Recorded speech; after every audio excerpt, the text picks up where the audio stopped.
الحمد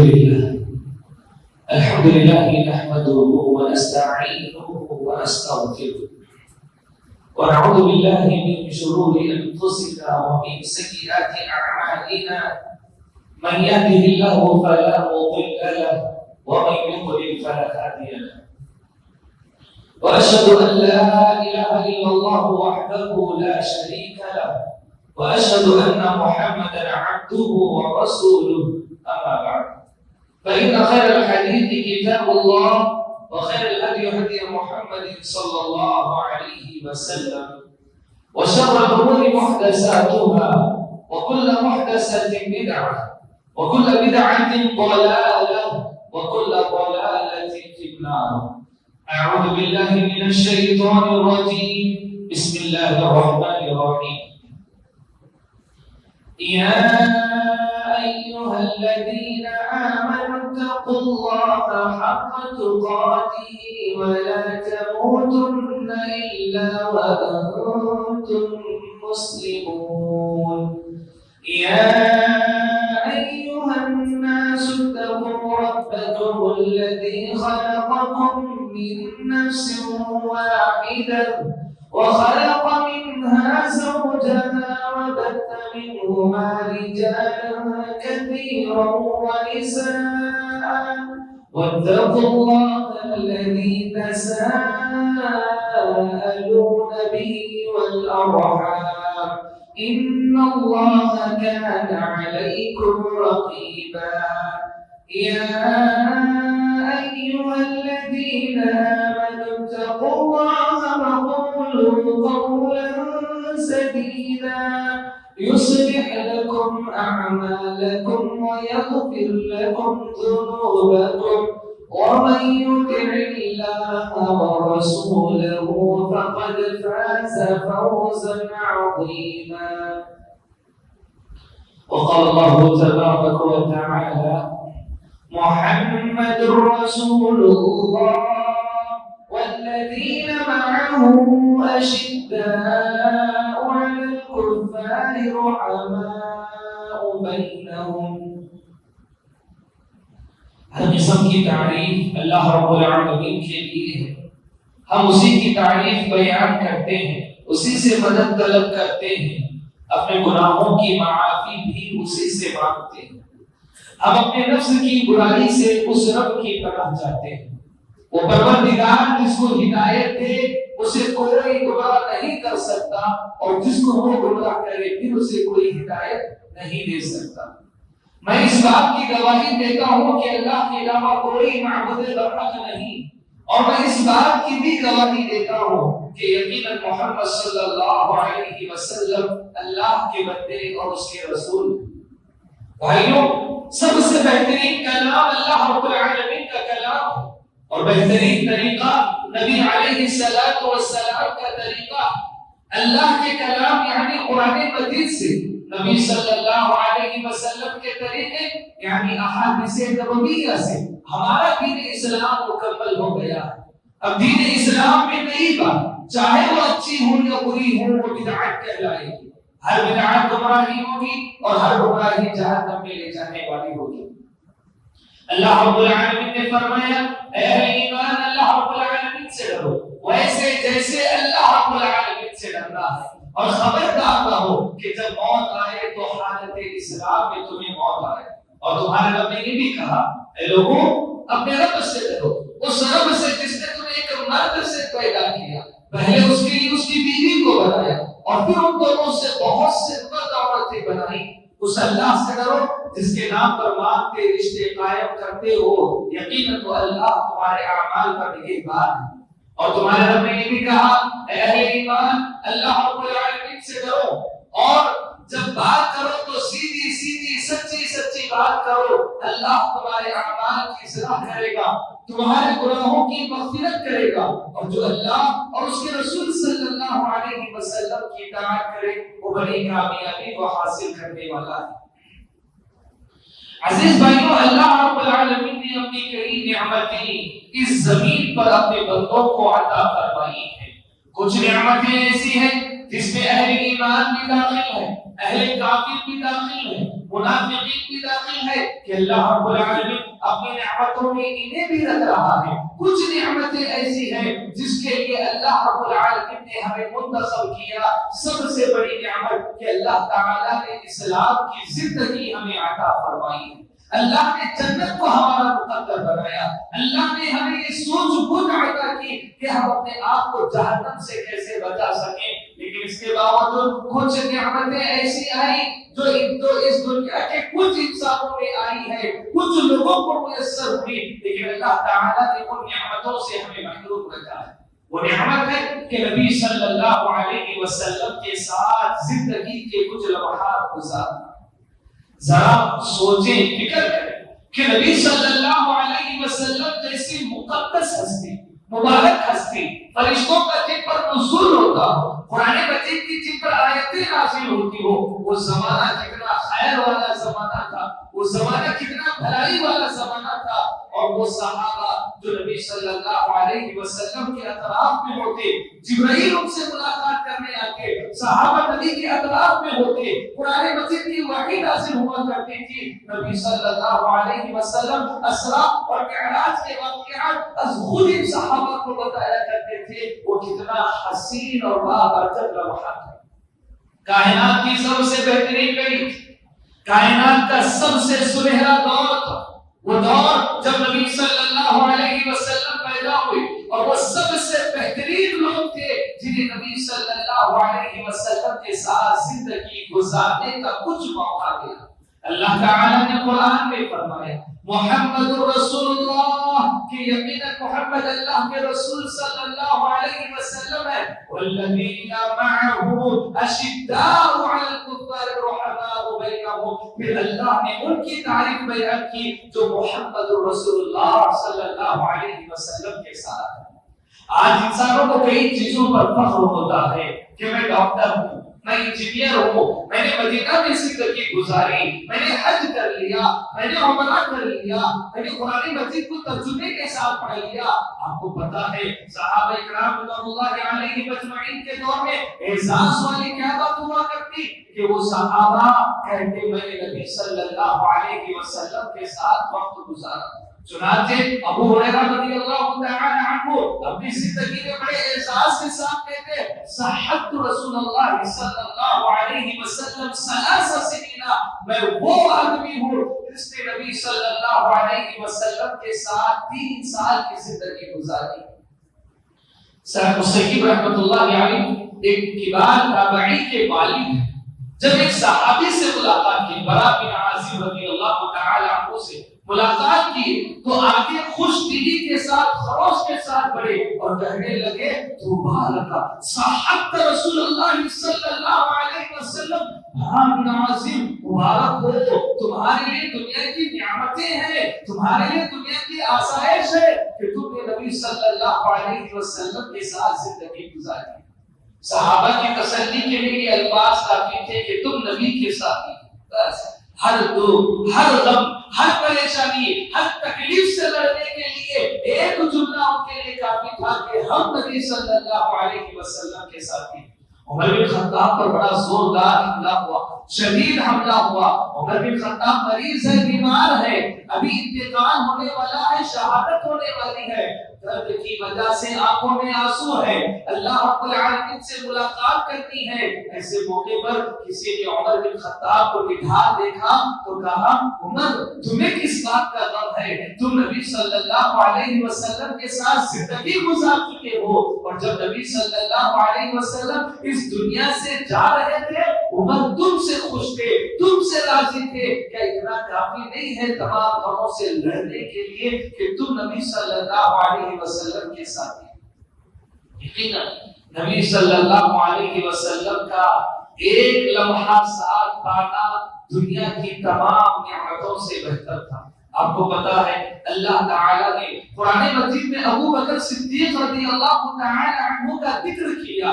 کئی القاب تھے. صدیق انہیں کہا جا سکتا تھا, خلیفہ اول تھے, بہت سارے اچھے صفات اللہ نے انہیں بھر کر دیے. خیر ہی خیر ابو بکر نے تھا. لیکن جب قرآن مجید میں اللہ تعالیٰ نے ابو بکر کا ذکر کیا تو کیسے دانیت نہیں یقول لصاحبہ لا تحزن ان اللہ معنا, کہ جب یہ دونوں غار میں تھے تو ان کا ساتھی یہ کہہ رہا تھا. اللہ تعالیٰ نے ابو بکر کو نام سے نہیں پکارا, نہ ہی ان کے کسی لقب سے پکارا, بلکہ اللہ تعالیٰ نے ابو بکر کی فضیلت کو بڑھایا یہ کہہ کر صاحبہ, کہ محمد صلی اللہ علیہ وسلم کا ساتھی ان سے کہہ رہا تھا. ابو بکر کی فضیلت بڑھا دی کہ محمد صلی اللہ علیہ وسلم کا ساتھ. جب نبی صلی اللہ علیہ وسلم ہجرت کا ارادہ کیے, ابو بکر سے کہنے لگے کہ میں ہجرت کرنے والا ہوں, تب ابو بکر نے ایک آرزو ظاہر کی تھی, کیا ہجرت کے اس سفر میں آپ کی معیت میں آپ کے ساتھ میں رہ سکتا ہوں. نبی صلی اللہ علیہ وسلم کی رفاقت بہت بڑی تھی, لیکن ہمیں میسر نہیں. لیکن ہاں یہ رفاقت ہمیں مل سکتی ہے. نبی صلی اللہ علیہ وسلم کا ساتھ ہم پا سکتے ہیں. زندگی کا بہترین سنہرا دور اور کبھی نہ ختم ہونے والی عمر نبی صلی اللہ علیہ وسلم کے ساتھ گزار سکتے ہیں, اور اس دنیا کی پریشانی مصیبتیں بھی نہیں رہے گی. وہ جنت الفردوس ہوگی, ہم ہوں گے اور ہمارے ساتھ نبی صلی اللہ علیہ وسلم. تو کیسے اربوں خربوں مسلمانوں میں ہم وہ کیا کریں کہ اللہ تعالیٰ قیامت کے دن نبی صلی اللہ علیہ وسلم جیسی مقدس مبارک ہستی کے ساتھ ہمیں جنت الفردوس میں مقام عطا فرمائے.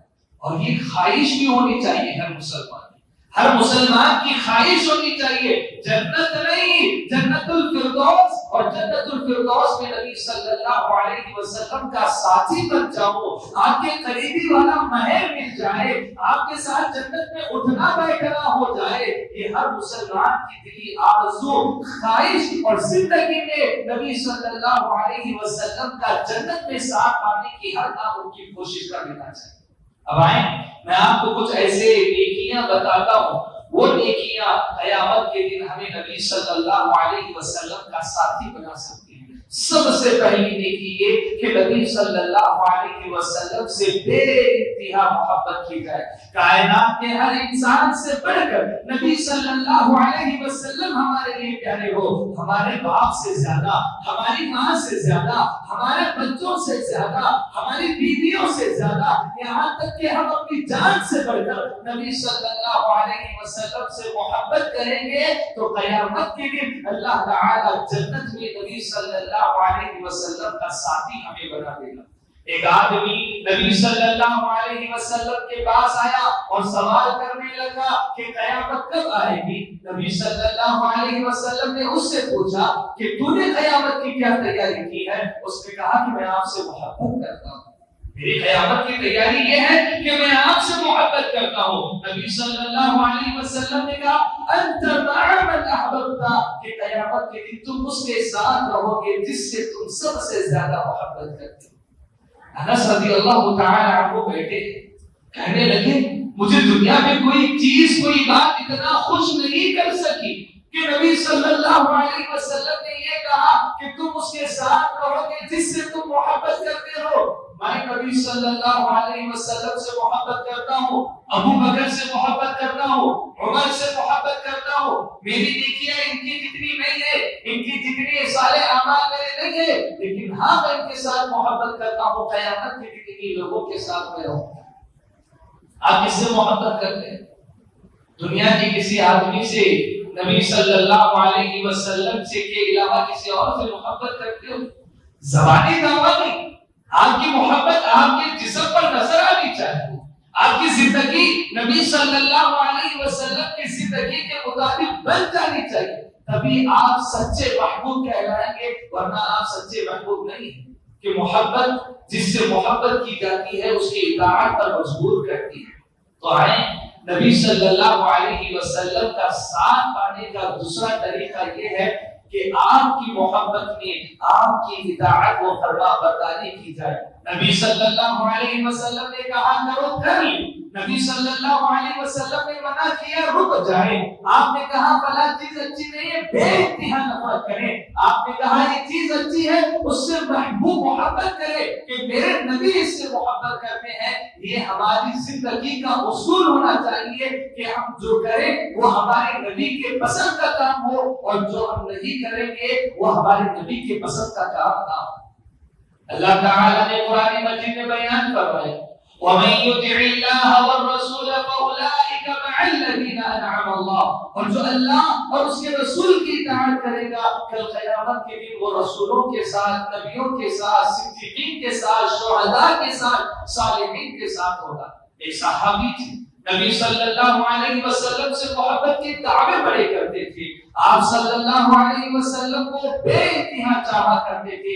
ایک دن دربار نبوی میں تھکی ماری آواز کے ساتھ آئے، کہنے لگے نبی صلی اللہ علیہ وسلم آپ سے بڑی محبت ہے، آپ سے بڑی الفت ہے، جب بھی آپ کے پاس ہوتا ہوں دل کو اچھا لگتا ہے، جب آپ کے محفل سے اٹھ کر چلا جاتا ہوں دل بے چین رہتا ہے، بے قرار رہتا ہے، بے چینی بڑھتی ہے، دوڑا دوڑا آتا ہوں، آپ کو دیکھ لیتا ہوں دل کو سکون ملتا ہے، اطمینان ملتا ہے، لیکن ڈر ہے کہ جنت میں آپ بلند درجات میں رہیں گے اور میں جنت میں جاؤں تو بھی آپ کی برابری کیسے کر سکتا ہوں۔ اللہ تعالیٰ نے اس صحابی کی اس محبت کو دیکھ کر یہی آیت کریمہ نازل فرمائی، کہا وَمَن يُطِعِ اللَّهَ وَالرَّسُولَ فَأُولَٰئِكَ مَعَ الَّذِينَ أَنْعَمَ اللَّهُ عَلَيْهِم مِّنَ النَّبِيِّينَ وَالصِّدِّيقِينَ وَالشُّهَدَاءِ وَالصَّالِحِينَ، کہ جو اللہ اور اس کے رسول صلی اللہ علیہ وسلم کی اطاعت کرے گا اللہ تعالیٰ اس پر انعام کرے گا کہ کل قیامت کے دن وہ نبیوں کے ساتھ، صدیقین کے ساتھ، شہداء کے ساتھ، صالحین کے ساتھ ہوگا۔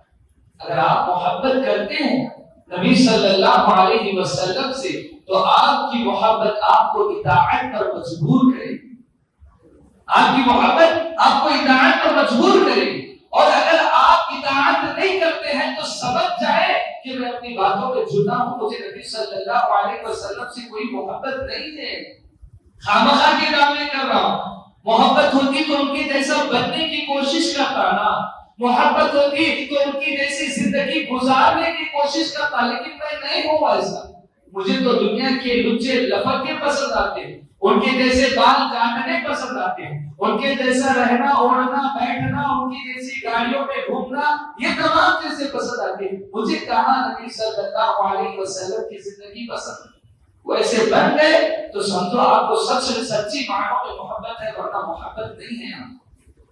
اور محبت اطاعت پر مجبور کرے گی، اور محبت ہو یا اطاعت ہو دونوں ایسی نیکیاں ہیں جو جنت میں نبی صلی اللہ علیہ وسلم کی رفاقت ہمیں دلا سکتی ہے۔ نبی صلی اللہ علیہ وسلم کا ساتھ جنت میں ہمیں ملے، اس کے لیے تیسرا عمل یہ ہے کثرت سے نوافل کا اہتمام کرنا۔ لیکن میں ان لوگوں سے مخاطب ہو رہا ہوں جو اپنے فرائض پہ کوتاہی کرتے ہیں، جو اپنی نمازوں کو صحیح طور پر ادا نہیں کرتے، جو ان پر واجب کر دی گئی نماز فجر، ظہر، عصر، مغرب، عشاء، تمام نمازوں پہ نہیں، یہ کہاں سے نوافل کا اہتمام کرے؟ لیکن نبی صلی اللہ علیہ وسلم کا ساتھ اگر جنت میں تمہیں پانا ہے تو فرائض کی ادائیگی، سنن کی ادائیگی کے بعد کثرت سے نوافل پڑھنا ہوگا۔ یہ نفل نمازیں ہیں جو قیامت کے دن جنت میں، جنت الفردوس میں نبی صلی اللہ علیہ وسلم کا تمہیں ساتھی بنائے۔ ایک صحابی ربیعہ بن کعب اسلمی رضی اللہ تعالی عنہ نبی صلی اللہ علیہ وسلم کے لیے وضو کا پانی لایا کرتے تھے۔ آپ صلی اللہ علیہ وسلم خوش ہوئے، پوچھا مانگو کیا مانگنا ہے میں تمہیں دے دوں گا۔ ربیعہ بن کعب اسلمی رضی اللہ تعالی عنہ نے کہا کہ جنت میں آپ کی مرافقت چاہتا ہوں، جنت میں آپ کا ساتھ چاہیے، دنیا میں مل گیا ہے، جنت میں آپ کے ساتھ زندگی گزارنا چاہتا ہوں۔ آپ علیہ السلام نے کہا اس کے علاوہ کوئی خواہش نہیں ہے؟ بولا نہیں، اس کے علاوہ کچھ نہیں، جنت میں آپ کا ساتھ مل جائے یہی کافی ہے۔ تب نبی صلی اللہ علیہ وسلم نے خود سے کہا تھا کہ کثرت سے نوافل کا اہتمام کرو، اللہ تعالی جنت میں میری رفاقت یعنی میرا ساتھ تمہیں دے دے گا۔ نوافل کا اہتمام نبی صلی اللہ علیہ وسلم کا ساتھی ہمیں بنائے گا۔ اسی طرح سے نبی صلی اللہ علیہ وسلم کا ساتھ پانے کا چوتھا طریقہ یہ ہے کہ کثرت سے درود کا اہتمام کریں۔ درود یہ بہت اچھی نیکی ہے، بلکہ ذکر و اذکار میں بہت بڑی نیکی درود کا اہتمام کرنا۔ درود کیا ہے؟ جب بھی آپ علیہ السلام کا نام سنو، آپ کی زبانوں پر صلی اللہ علیہ وسلم ہونا چاہیے، یہ درود ہے۔ آج جمعہ کا دن ہے، نبی علیہ السلام نے جمعہ کے دن کثرت سے درود کا اہتمام کرنے کی تعلیم دی ہے۔ اگر کوئی کثرت سے درود کا اہتمام کر رہا، تب نبی علیہ السلام نے کہا ان اول الناس بی یوم القیامہ، کہ قیامت کے دن میرے نزدیک وہ انسان سب سے زیادہ قریب ہوگا جو مجھ پر سب سے زیادہ درود پڑھا کرتا ہے۔ درود یہ تمہارے گناہوں کی بخشش کا ذریعہ ہے، تمہارے بلند درجات کی بخشش کا بلند درجات کا باعث ہے۔ اور آپ جو بھی درود پڑھتے ہیں، جن الفاظ میں بھی پڑھتے ہیں، اگر وہ کتاب و سنت کے مطابق ہو تو آپ کا یہ درود نبی علیہ السلام تک پہنچایا جاتا ہے۔ آپ نے کہا صلی اللہ علیہ وسلم، ابھی یہاں بیٹھ کر کہا تو فرشتوں کو اللہ نے مقرر کیا وہ آپ کے اس درود کو نبی علیہ السلام تک پہنچاتے ہیں۔ تو یہ درود کا کثرت سے اہتمام اللہ تعالیٰ قیامت کے دن جنت میں جنت الفردوس میں نبی صلی اللہ علیہ وسلم کا ساتھی بنائے گا۔ نبی صلی اللہ علیہ وسلم کا ساتھ پانے کا ایک پانچواں طریقہ جو احادیث میں مذکور ہے وہ یہ کہ اچھے اخلاق کو اختیار کیا جائے۔ آپ کے اخلاق کتنے اچھے ہیں، آپ کا کردار کتنا اچھا ہے، لوگوں سے بات کرنے کی کتنی تمیز آپ میں پائی جاتی ہے، بڑوں کا ادب و احترام آپ کرتے ہیں یا نہیں کرتے ہیں، چھوٹوں کے ساتھ شفقت اور نرمی سے بات کرتے ہیں یا نہیں کرتے ہیں، اگر شادی ہو چکی ہے تو اپنی بیوی کے لیے ایک بہترین انسان بن چکے ہیں یا نہیں بن چکے ہیں، یہ تمام چیزیں اس میں داخل ہیں۔ اگر ایک اچھے اخلاق والے انسان آپ ہیں تو قیامت کے دن نبی علیہ السلام کی قربت کا ذریعہ یہ بنے گی، نبی صلی اللہ علیہ وسلم کا ساتھ ہمیں ملے گا۔ میرے بھائیوں، اگر آج میں کہوں کہ ہمارے شہر میں ہم بہت بدسگال ہو چکے ہیں، ہمارے پاس بات کرنے کا طریقہ نہیں ہے، ڈرانا، دھمکانا، اونچے لہجے میں بات کرنا، ہم اپنی شان سمجھتے ہیں، ہاں کس کو بات کر رہے ہیں، میرے کو بول دے دو، یہ ہمارا طرز ہے۔ نہیں، نبی صلی اللہ علیہ وسلم ایسی باتیں نہیں کرتے تھے۔ آپ صلی اللہ علیہ وسلم کی باتیں نرم ہوا کرتی تھی، میٹھی ہوا کرتی تھی۔ اللہ نے قرآن مجید میں فرمایا وَمَنْ أَحْسَنُ قَوْلًا مِّمَّنْ دَعَا إِلَى اللَّهِ وَعَمِلَ صَالِحًا، کہ اس سے بہترین بات کیا ہو سکتی ہے کہ جن باتوں کے ذریعے کسی کو تم اللہ رب العالمین کے جانب بلاؤ۔ اللہ نے قرآن مجید میں موسیٰ کو حکم دیا کہ فرعون جیسے متکبر ظالم انسان کے ساتھ بھی نرمی سے گفتگو کرنا، اور آج ہمارے اندر بیجا کی سختی پیدا ہوتی ہے۔ ہم اپنے اندر سخت ہونے کو ایک قابل مرد سمجھتے ہیں، جبکہ میرے نبی صلی اللہ علیہ وسلم نرم تھے، آپ نرمی کو پسند کیا کرتے، کہتے ان اللہ تعالی رفیق یحب الرفق، کہ اللہ تعالی نرم ہے اور اللہ تعالی نرمی کو پسند کرتا ہے۔ آج جو انسان غصے میں بات کرتا ہے، جوش میں بات کرتا ہے، سامنے والے کو ڈرانے کا ہنر اس کے پاس موجود ہے، سب سمجھتے ہیں کیا مرد ہے۔ نہیں، وہ مرد نہیں ہے جو اپنی میٹھی گفتگو سے سامنے والے کو اپنا بنا سکے۔ حقیقی معنوں میں وہ مرد کامیاب مرد ہے، کیونکہ وہ مرد ہے جس نے میرے نبی صلی اللہ علیہ وسلم کے طریقے کو اختیار کیا۔ آپ تو اس انسان سے بھی نرمی سے بات کرتے جو مسجد نہیں بلکہ مسجد نبوی جیسے مقدس مقام پر، وہ جسے روضۃ الجنہ کہا جاتا ہے مسجد نبوی میں، وہاں پر وہ پیشاب کر رہا تھا، اسے آپ نے بلا کر نرمی سے سمجھایا کہ مسجد پیشاب کرنے کی جگہ نہیں ہے۔ تو آپ مجھے بتائیں کہ جو اہل ایمان کچھ چھوٹی موٹی غلطیاں کرتے ہیں، کیا وہ ہماری زیادتی کے، ہماری سختی کے مستحق بن سکتے ہیں؟ نہیں، آپ ایک اچھے اخلاق والے انسان بننے کی کوشش کریں۔ لین دین کا معاملہ ہو، بات کرنے کا معاملہ ہو، اٹھنے بیٹھنے کا معاملہ ہو، دین کی اتباع کرنے کا معاملہ ہو، ہر معاملے میں سب سے بہترین اخلاق نبی صلی اللہ علیہ وسلم کے ہیں، آپ اس اخلاق کو اپنا لیں، آپ بہترین اخلاق والے کہلائیں گے۔ اللہ نے قرآن میں کہا وَإِنَّكَ لَعَلَىٰ خُلُقٍ عَظِيمٍ، اور اے میرے نبی صلی اللہ علیہ وسلم اخلاق کا سب سے بلند مرتبہ آپ اس پر فائز ہیں، آپ اس مقام تک پہنچ چکے ہیں، تو اس اخلاق کے بلند مرتبے کو اپنے اندر پیدا کرنے کی کوشش کرو۔ یہ اخلاق ہیں، کل قیامت کے دن نبی صلی اللہ علیہ وسلم کی رفاقت ہمیں دلوا سکتے ہیں۔ اس کے بعد ایک اور عمل ہے، چھٹا عمل، جو یتیم کی کفالت کرنا، یتیم کی کفالت کرنا۔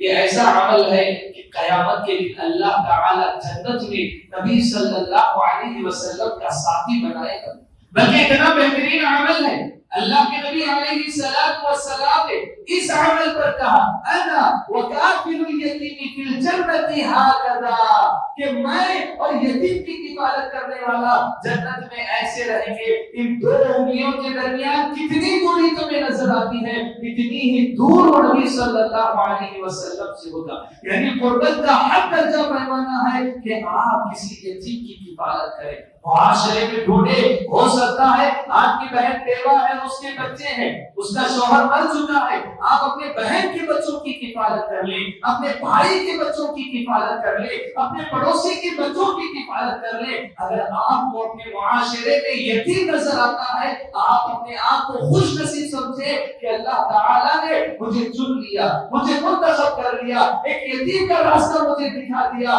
اب میں اس یتیم کی کفالت کروں گا اور جنت میں نبی صلی اللہ علیہ وسلم کا ساتھی بن جاؤں گا۔ اللہ نے قرآن مجید میں ایک دو نہیں کئی مقامات پر یتیموں کی کفالت کرنے والوں کی فضیلت بیان فرمائی ہے کہ یتیم کے سر پر پیار سے ہاتھ پھیرنا بھی تمہارے لیے نیکی اور اجر کا باعث بن جاتی ہے۔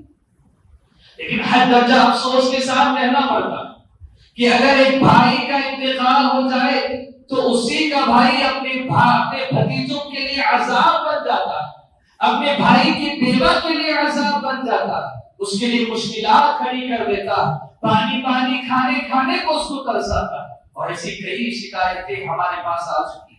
تو لہذا یتیم اگر آپ کو میسر ہے، آپ پہلے آگے بڑھ جائیں، اس کے بہانہ خرچ کتنے ہیں اسکول کے، چاہے وہ اسکول پڑھے، چاہے وہ مدرسہ پڑھے، وہ جس بھی تعلیم کو حاصل کرنا چاہتا ہے آپ وہ تعلیم اسے دلوائیں، اللہ تعالیٰ یہ نیکی آپ کے لیے لکھ دے گا۔ ایسا نہیں ہے میرے بھائیوں، ایسا نہیں ہے کہ یتیم کا بچہ اگر مدرسے میں جا کر پڑھے گا تب میں اس کی فیس دوں گا تبھی میرے حق میں جنت ہے، نہیں۔ اگر وہ اسکول پڑھنا چاہتا ہے، اسکول کی بہترین تعلیم اسے دلوا سکتے ہو تو دلوا دو۔ نبی صلی اللہ علیہ وسلم کا یہ فرمان ان لوگوں کے لیے بھی، کافل الیتیم، یتیم کی کسی بھی طریقے سے حفاظت کر لو، اللہ تعالی جنت میں نبی صلی اللہ علیہ وسلم کی حفاظت دے گا۔ ایک اور عمل ہے، ساتواں عمل جو نبی صلی اللہ علیہ وسلم کا ساتھی اور رفیق ہمیں بنا سکتا ہے۔ شاید یہ نیکی ہمیں سے ہر کسی کو میسر نہ ہو کہ اللہ تعالیٰ نے اگر کسی کو بیٹیاں دی ہیں 2 3 تو وہ خوش ہو جائے، یہ عمل اس کے لیے ہے۔ نبی علیہ السلام نے کہا من عال جاریتین، جس نے اپنی 2 بچیوں کی پرورش کر دی، ان کو اچھی تعلیم دی، اچھی پرورش کی، اچھے اخلاق ان کو سکھلائے، یہاں تک کہ ان کی شادیاں کر دی، نبی صلی اللہ علیہ وسلم نے اس انسان کو اپنا ساتھی بنایا۔ جنت میں وہ میرے ساتھ رہے گا اگر کسی نے اپنے بچیوں کی حفاظت کر لی، اچھی طریقے سے ان کی پرورش کر دی۔ بچیوں کو اپنے لیے ظلم نہ سمجھے، بچیوں کو اپنے آپ پر زیادتی نہ سمجھے، یہ تمہارے دخول جنت کا سبب بننے والی ہے، یہ تمہارے حق میں نیکی اور خیر کو لے آنے والی ہے، بلکہ ان کی پرورش پر اللہ کے نبی صلی اللہ علیہ وسلم نے اپنی رفاقت بتلائی ہے، بچوں کی پرورش پر اپنی رفاقت نہیں بتلائی۔ اللہ تعالیٰ نے جس کو بیٹیاں دی ہیں وہ اس نیکی کو انجام دے، اور اگر کسی کو بیٹیاں نہیں ہیں اور ابھی وقت ہے تو اللہ سے دعا کرے، اللہ تعالیٰ اس نیکی کو بھی انجام دینا چاہتا ہوں تو مجھے بیٹیاں عطا کر دے۔ بیٹیوں کی اچھی سی پرورش کر لو، نبی صلی اللہ علیہ وسلم کی رفاقت ہے۔ 8واں عمل ہے نبی صلی اللہ علیہ وسلم کی رفاقت کو پانے کا، وہ ہے دعائیں کرنا، اللہ رب العالمین سے مانگنا۔ آپ کے سجدے میں یہ دعا ہونی چاہیے، اللہ تعالیٰ جنت میں نبی صلی اللہ علیہ وسلم کا ساتھی بنا۔ آپ ہاتھ اٹھا کر دعا کریں، اپنے ماں باپ کے لیے دعا کریں، اپنے بچوں کے لیے دعا کریں، اپنی دنیا کی خیر اور خوبی کے لیے دعا کریں، جنت کے لیے دعا کریں، اور وہ دعاؤں میں یہ دعا بھی شامل ہونی چاہیے، اللہ جنت میں تیرے نبی کا ساتھ میں چاہتا ہوں، وہ جنت الفردوس میں نبی علیہ السلام والسلام کی رفاقت چاہتا ہوں، یہ دعا آپ کریں۔ بلکہ اس دعا کے لیے صحابہ کرام رضوان اللہ علیہم اجمعین تہجد میں اٹھا کرتے تھے، اپنی زندگیاں لگا دی انہوں نے یہ کوشش میں کہ نبی صلی اللہ علیہ وسلم کا ساتھ جنت میں مل جائے۔ ایک مرتبہ کی بات کہ نبی صلی اللہ علیہ وسلم، ابو بکر اور عمر ایک مرتبہ مسجد میں داخل ہوئے، دیکھا کہ عبداللہ بن مسعود نماز پڑھ رہے ہیں، قرآن مجید کی تلاوت کر رہے ہیں، بہترین انداز میں تلاوت کر رہے ہیں۔ نبی صلی اللہ علیہ وسلم نے آواز سے کہا، اے عبداللہ بن مسعود، جو مانگنا ہے مانگو، اللہ تعالیٰ تمہاری دعا کو قبول کرے گا۔ اس کے بعد آپ باہر آئے، ابو بکر سے عمر سے کہا کہ دیکھو اگر کوئی قرآن ویسے پڑھنا چاہتا ہے جیسے وہ نازل ہوا ہے تو وہ عبداللہ بن مسعود کے جیسا قرآن پڑھے، یہ ویسے پڑھتے ہیں جیسے قرآن مجید نازل ہوا ہے، ویسے ہی تلاوت کرتے ہیں۔ اس کے بعد نبی صلی اللہ علیہ وسلم چلے گئے۔ ابو بکر عمر، صحابہ کی پریشانیاں بھی دیکھو کیسی تھی، دنیا کی پریشانیاں نہیں سن، دل بے چین ہے، بے قرار ہے۔ نبی صلی اللہ علیہ وسلم نے کہا عبداللہ بن مسعود مانگو، تمہیں جو مانگو گے مل جائے گا۔ کیا مانگا ہوں گے انہوں نے، کیا دعا کی ہوں گی انہوں نے، جا کر پوچھنا ہے ہمیں معلوم کرنا ہے۔ آج ہمارے پاس یہ نیکیوں کا ہے کچھ مسابقہ، کوئی پوچھتے آپ کو قرآن مجید پڑھے نہیں پڑھے، تم ایک صفحہ پڑھے ہو، 2 صفحہ پڑھ، تم تہجد پڑھے نہیں پڑھے، ہمارے اندر یہ کچھ بھی نہیں ہے۔ نیکیاں تو دعا کر لو، میرے کو نیکی میں بلاؤ شروع، کار خیر کی طرف آواز ہی مت دو۔ صحابہ کرام سے پریشان ہوتے تھے کہ وہ کتنی نیکیاں کر رہا، ہم کتنی نیکیاں کر رہا۔ ایک واقعہ بتاؤں جو موضوع سے ہٹ کر، غریب صحابہ نبی صلی اللہ علیہ وسلم کے پاس آئے، بولے نبی صلی اللہ علیہ وسلم یہ مالدار صحابہ صدقہ کر کے نیکیوں میں ہم سے آگے بڑھ جا رہے، آپ ہمارے کو کوئی ایسا عمل بتاؤ ہم ان سے آگے چلے جا رہے۔ نبی صلی اللہ علیہ وسلم نے کہا سبحان اللہ الحمدللہ اللہ اکبر کہہ دو، نیکیوں میں ان سے آگے بڑھ جائیں گے۔ 33 مرتبہ۔ ابھی غریب صحابہ چھپ کر عبادت کرے، مالدار صحابہ نے دیکھا کچھ زیادہ عبادت ہو رہی ہے۔ کیا عبادت ہو رہی ہے؟ نبی صلی اللہ علیہ وسلم سے معلوم کہ آپ تو نیکیاں چھپاتے نہیں تھے، بتا دیا۔ اب غریب صحابہ پھر پریشان، وہ صدقہ بھی کر رہے اور جو نیکی ہم کر رہے تھے وہ بھی نیکی کر رہے، اب آپ ہم کو کوئی ایسی نیکی بتاؤ ہم ان سے آگے چلے جانا۔ نبی صلی اللہ علیہ وسلم نے اس موقع پر کہا تھا ذالک فضل اللہ یؤتیہ من یشاء، یہ اللہ کا فضل ہے کہ وہ نیکیوں میں تم سے آگے بڑھ رہے، صدقہ کر کے اللہ جسے چاہے اپنا فضل عطا کرے۔ نیکیوں میں آگے بڑھنے کی جستجو ہونا، آپ اپنے بھائی سے آگے بڑھنا، اپنی بیوی سے آگے بڑھنا، آپ کے بچے سے آپ نے ہونا، آپ کا بچہ یہ کوشش کرنا میں میرے ابا سے زیادہ اچھا بن کے دکھا۔ لیکن یہاں پر ایک دوسرے کی برائی میں کمپٹیشن۔ خیر ہمارا موضوع یہ ہے، دونوں صحابہ ابو بکر اور عمر بھاگتے ہوئے آئے، عبداللہ بن مسعود سے پوچھا ارے نبی صلی اللہ علیہ وسلم نے آپ سے کہا تھا نا کہ دعا کرو قبول ہوگی، کیا دعا کی؟ عبداللہ بن مسعود نے کہا میں نے 3 دعائیں کی، اللہ تعالیٰ تو نے مجھے ایمان عطا کیا، کبھی ایمان کی زندگی سے نہ پھرنا، اللہ تعالیٰ دنیا میں جو نعمتیں تو نے مجھے دی ہے ان نعمتوں کو کبھی مجھ سے نہ چھینا، اور اللہ تعالیٰ جنت میں تیرے نبی صلی اللہ علیہ وسلم کا ساتھ مجھے عطا کرنا۔ اللہ اکبر۔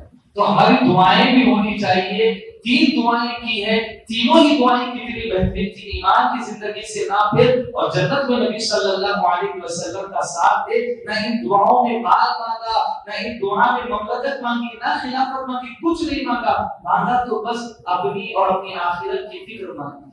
تو لہذا ہر انسان کو دعا کرنا چاہیے کہ وہ نبی صلی اللہ علیہ وسلم کا جنت میں ساتھ پالے، یہ اس کے لیے بہت بڑی نعمت ہے۔ اللہ رب العالمین سے دعا ہے کہ رب العالمین جنت میں ہمیں نبی صلی اللہ علیہ وسلم کا ساتھی اور رفیق بنائے، ان نیکیوں کو کرنے کی توفیق عطا فرمائے جو ہمیں ہمارے محبوب نبی علیہ الصلوۃ والسلام کے قریب کرتے ہیں، ان گناہوں سے بچائے جو ہمیں نبی صلی اللہ علیہ وسلم سے دور کرتے ہو یا جنت سے دور کرتے ہو یا جہنم کے قریب کرتے ہو۔ اللہ ان گناہوں سے ہمیں اپنی پناہ میں لے لے، ان سے بچنے کی ہمیں توفیق عطا فرما۔